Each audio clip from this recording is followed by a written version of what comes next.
हमारी संस्कृति, हमारे संस्कार सदा रहें हमारे साथ। सब्सक्राइब करें तिलक। वास्तव में दाऊ भैया, यही संसार की रीति है कि मरने वाले के लिए कोई भी नहीं रोता। पति पत्नी, भाई बहन, बेटा बेटी सब अपने अपने नुकसान के लिए रोते हैं, और केवल उतना ही रोते हैं जितना उनको निजी तौर पर नुकसान होता है, बस। अन्यथा मरने वाले के लिए तो ना किसी को कोई चिंता होती है और ना ही कोई रोता है, कोई भी नहीं। मैं देख रहा हूं कि बुआ कुंती और पांचों पांडवों के मरने का तुम्हें कोई दुख नहीं है। हाँ भैया, ये समाचार सुनकर हमें कोई दुख नहीं हुआ। क्यों? क्योंकि शास्त्रों में भी ऐसा ही लिखा है कि प्रत्येक प्राणी की मृत्यु निश्चित होती है। सो ज्ञानी मनुष्य को किसी की मृत्यु पर शोक नहीं करना चाहिए। ज्ञानी मनुष्य? हाँ। तुम भगवान से मनुष्य कब बन गए? मुझे भगवान से मनुष्य तो आप ही ने बना दिया भैया। मैंने? कब से? जब से आपने मुझसे ये आशा की कि सगे संबंधियों की मृत्यु पर मुझे भी एक साधारण मनुष्य की तरह शोक करना चाहिए। नहीं। जिसकी रक्षा का वचन हमने दिया है, हमारे होते हुए उसकी मृत्यु कैसे हो सकती है? ये आपने नहीं सोचा भैया?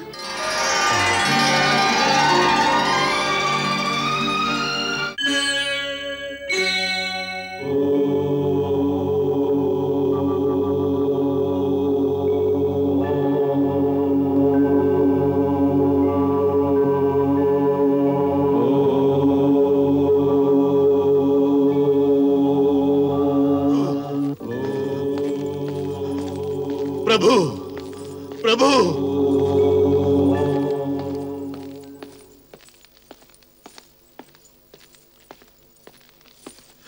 प्रभु,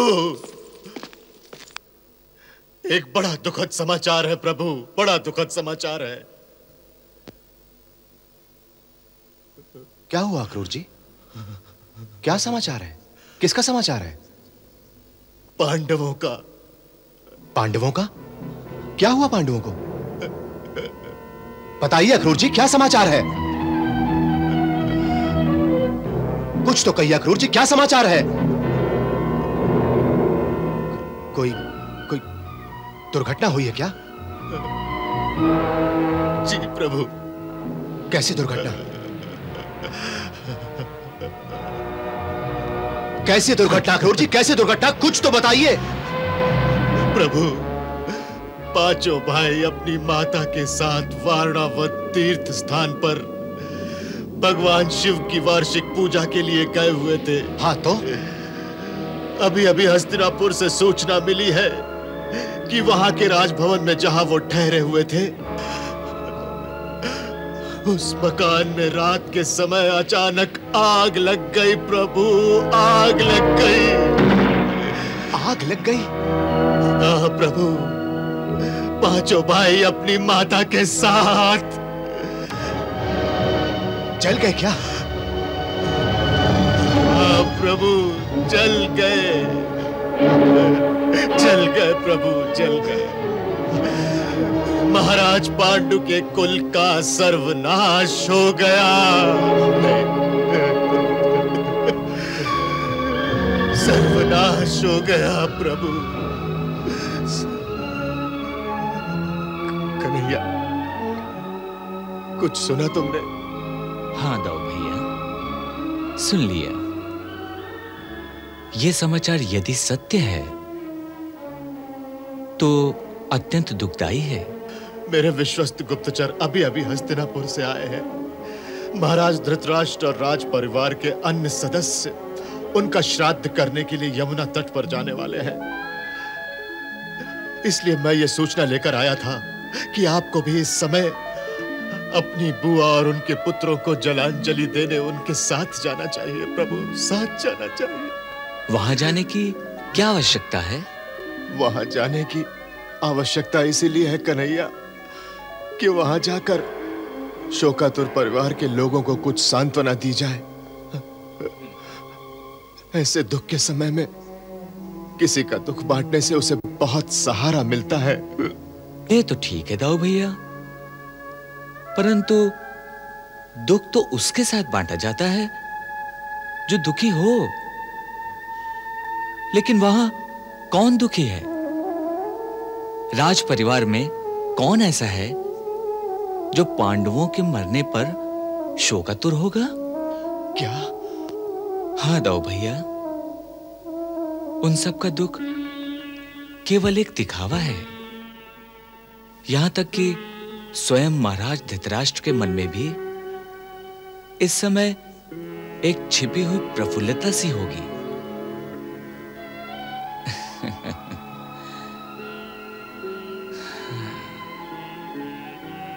वास्तव में दाऊ भैया, यही संसार की रीति है कि मरने वाले के लिए कोई भी नहीं रोता। पति पत्नी, भाई बहन, बेटा बेटी सब अपने अपने नुकसान के लिए रोते हैं, और केवल उतना ही रोते हैं जितना उनको निजी तौर पर नुकसान होता है, बस। अन्यथा मरने वाले के लिए तो ना किसी को कोई चिंता होती है और ना ही कोई रोता है, कोई भी नहीं, केवल एक को छोड़कर। वो एक कौन?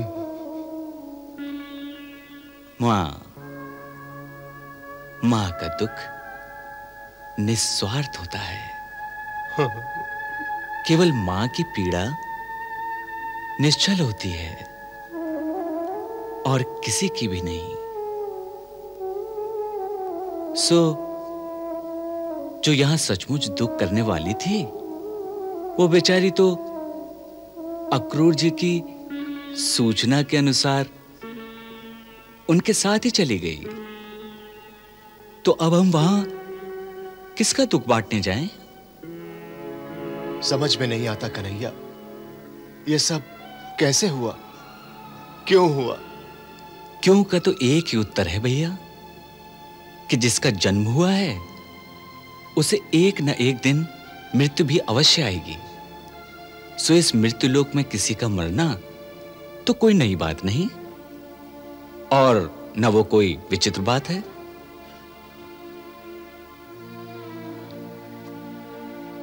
वो बात विचित्र नहीं है, लेकिन जो मैं अब देख रहा हूं वो अवश्य विचित्र बात है। ऐसी कौन सी विचित्र बात देख रहे हैं आप भैया? मैं देख रहा हूं कि बुआ कुंती और पांचों पांडवों के मरने का तुम्हें कोई दुख नहीं है। हाँ भैया, ये समाचार सुनकर हमें कोई दुख नहीं हुआ। क्यों? क्योंकि शास्त्रों में भी ऐसा ही लिखा है कि प्रत्येक प्राणी की मृत्यु निश्चित होती है। सो ज्ञानी मनुष्य को किसी की मृत्यु पर शोक नहीं करना चाहिए। ज्ञानी मनुष्य? हाँ। तुम भगवान से मनुष्य कब बन गए? मुझे भगवान से मनुष्य तो आप ही ने बना दिया भैया। मैंने? कब से? जब से आपने मुझसे यह आशा की कि सगे संबंधियों की मृत्यु पर मुझे भी एक साधारण मनुष्य की तरह शोक करना चाहिए। नहीं, सगे संबंधियों की मृत्यु पर एक साधारण मनुष्य की तरह शोक करने की मैंने तुमसे आशा नहीं की है। फिर? मैंने भगवान की भांति शोक करने की आशा की है तुमसे। भगवान को भी कभी दुख होता है? यह माना कि भगवान कभी दुखी नहीं हो सकते, परंतु एक बात ऐसी है जिसके कारण भगवान भी विवल हो उठते हैं, वो भी तड़प उठते हैं, और वो है उनके भक्त का दुख। अगर उनके किसी भी भक्त पर विपदा आन पड़े तो वो भी तड़प उठते हैं। और अर्जुन तो आपका परम भक्त है और सखा भी। जिसकी रक्षा का वचन आप उसके पिता इंद्र को दे चुके हैं। आपके भक्त की मृत्यु हो जाए और आप ना तड़पें, विवल ना हो, यह संभव नहीं है। परंतु जिसकी रक्षा का वचन हमने दिया है, हमारे होते हुए उसकी मृत्यु कैसे हो सकती है? ये आपने नहीं सोचा भैया?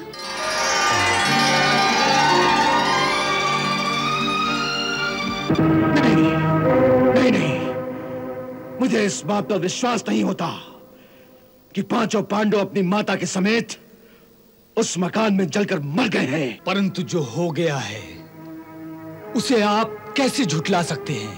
आचार्य, आप तो अपने शिष्यों को अच्छी तरह से जानते हैं। अर्जुन और भीम ऐसे पराक्रमी पुरुष सिंह क्या एक जलते हुए मकान के अंदर जलकर मर सकते हैं? नहीं, कभी नहीं।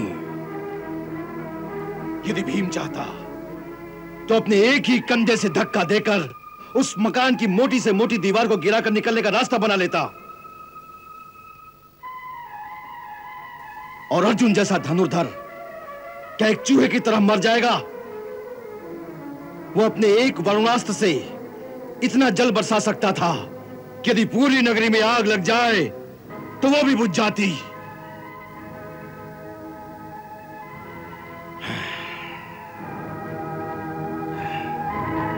इसीलिए मैं मानने को तैयार नहीं कि पांडव उस आग में जलकर मर गए। परंतु वो 6 कंकाल जो मिले हैं, उस प्रमाण को हम कैसे झुठला सकते हैं? यही एक प्रमाण है जिसका मैं खंडन नहीं कर सकता, फिर भी न जाने क्यों मेरी आत्मा को विश्वास है, जैसे कोई अज्ञात शक्ति मुझसे कह रही है कि ये समाचार मिथ्या है।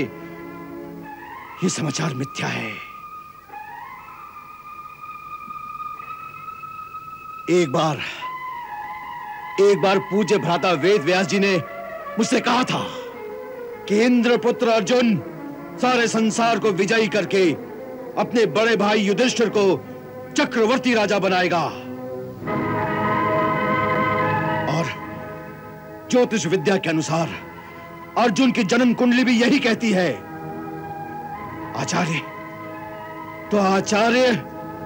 वेद व्यास का वचन कैसे झूठा हो सकता है? ज्योतिष शास्त्र कैसे झूठा हो सकता है? कभी कभी गणित में भी भूल हो सकती है, क्योंकि महामुनि वशिष्ठ ने स्वयं राम के राज्याभिषेक का शुभ मुहूर्त निश्चित किया था, और उसी शुभ मुहूर्त में राम को राज्य सिंहासन की जगह पर वनवास मिला था। सो कभी कभी ज्योतिष की गणना में भी भूल हो सकती है, क्योंकि कुंती और 5 पांडवों के 6 कंकाल मिले हैं, वो तो सत्य हैं। परंतु आचार्य, भले मैं इस बात को सत्य मान लूं कि वो 6 कंकाल पांडवों के ही हैं, परंतु मैं इस बात को कदापि सत्य नहीं मानूंगा कि उन जैसे पराक्रमी वीर एक जलते हुए मकान के नीचे दबकर मर गए। हाँ, यह हो सकता है कि उन्हें भोजन में विष देकर मार डाला गया हो और उसके बाद उस मकान में आग लगाकर उन्हें जला दिया गया हो। हाँ, यह सत्य हो सकता है।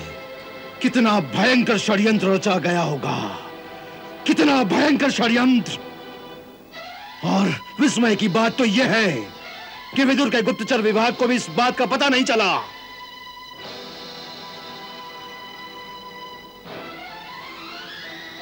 जो कुछ भी हुआ उसका एक ही परिणाम है, अब दुर्योधन को युवराज बनाया जाएगा। हाँ, और अब हमें उसे स्वीकार करना होगा। युवराज दुर्योधन के श्री चरणों में उनके मामा का नमस्कार स्वीकार हो। नहीं मामा श्री, नहीं। नमस्कार नहीं, आशीर्वाद, आपका आशीर्वाद। अरे वो तो है भांजे। मैं तुमसे एक ही सीधा सा प्रश्न पूछना चाहता हूं विदुर। क्या सचमुच वारणावत के उस मकान में सहसा आग लग जाने से ही पांडवों की मृत्यु हुई है? तुम्हारा राजनीति का ज्ञान क्या कहता है? तुम्हारे अपने अनुमान में यह दुर्घटना सच्ची लगती है या नहीं?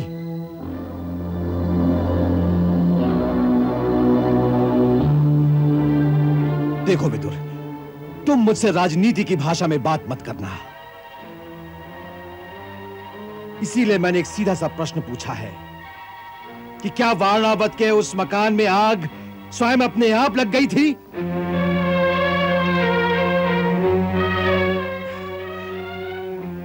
देखो, अगर सत्य जानते हो तो साफ साफ बताओ, और अगर सत्य नहीं जानते हो तो अपने अनुमान से बताओ। बस इतनी सी बात का उत्तर दो। तातश्री, इस विषय में अनुमान लगाने की आवश्यकता नहीं, क्योंकि मैं अच्छी तरह जानता हूं कि उस मकान में आग अपने आप नहीं लगी। अर्थात आग लगाई गई? जी। अब दूसरा प्रश्न, जिस समय आग लगाई गई उस समय पांडव उसके अंदर थे? जी। और वे जीवित थे या उन्हें मारकर वहां फेंक दिया गया था? जी, जीवित थे और अंदर थे। जीवित थे तो होश में थे या बेहोश थे? जी, होश में थे। नहीं, ये झूठ है विदुर। तुम अच्छी तरह से जानते हो कि भीम के शरीर में 10,000 हाथियों का बल है। उसकी एक ही मुष्टि के प्रहार से उस मकान की दीवारें टूट सकती थी। फिर वे उस मकान की दीवारों को तोड़कर बाहर क्यों नहीं निकल आए? क्या वे दीवारें लोहे की बनी हुई थी? जी नहीं तातश्री, लोहे की नहीं, वो दीवारें लाख की बनी हुई थी। लाख की? तुम्हारा कहना है कि लाख का घर बनाया गया था? जी हां तातश्री, इसलिए उसमें आग लगते ही क्षण भर में सब कुछ भस्म हो गया।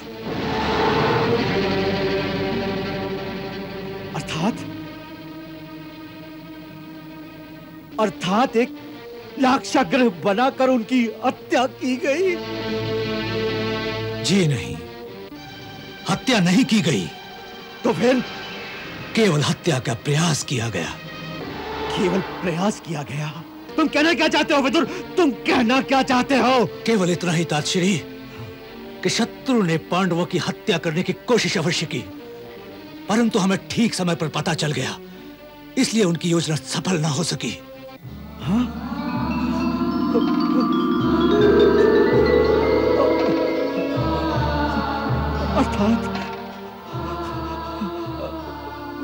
अर्थात पांडव मरे नहीं, वो जीवित हैं।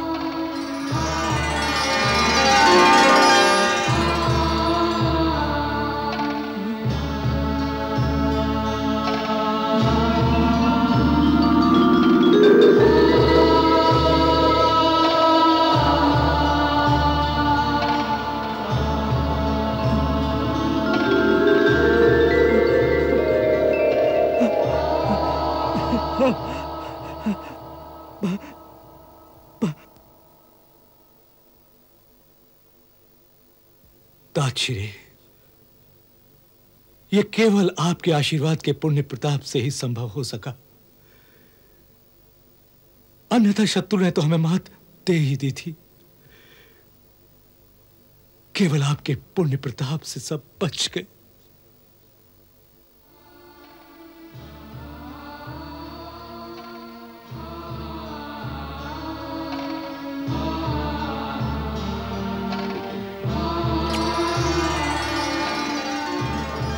इस समय मुझे कुछ मत सुना।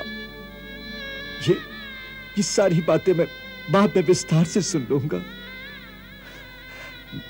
इस समय तुम मेरा आशीर्वाद ले लो, मेरा आशीर्वाद ले लो, क्योंकि तुमने जो ये महान कार्य किया है, इसके लिए जो चाहे वर मांग लो बेदुर, जो चाहे वर मांग लो।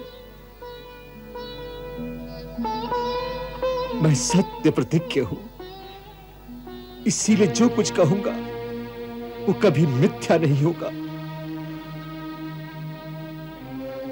प्रभु, प्रभु मेरे वचन की लाज रखेंगे। विदुर, विदुर मैं तुम्हारे कार्य से अति प्रसन्न हूं, अति प्रसन्न हूं विदुर, अति प्रसन्न। इसलिए तुम जो चाहे मांग लो, जो चाहे मांग लो विदुर।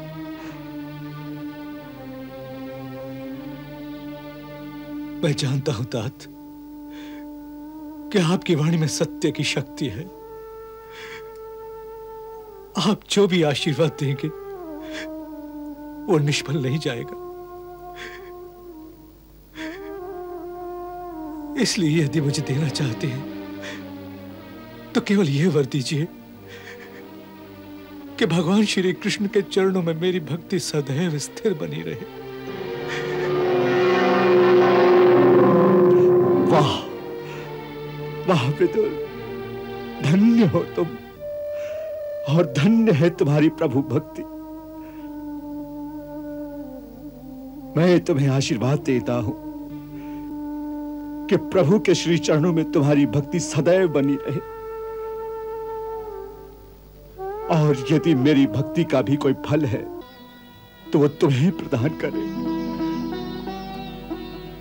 तथास्तु, तथास्तु, तथास्तु।